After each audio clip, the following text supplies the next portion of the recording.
Guys, today we will be telling you about these type of flamingos. They can bite.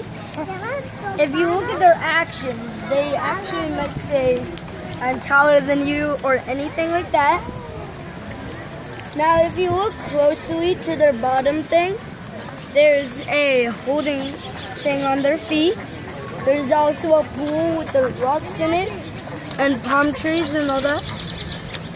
So I'm not sure what they eat.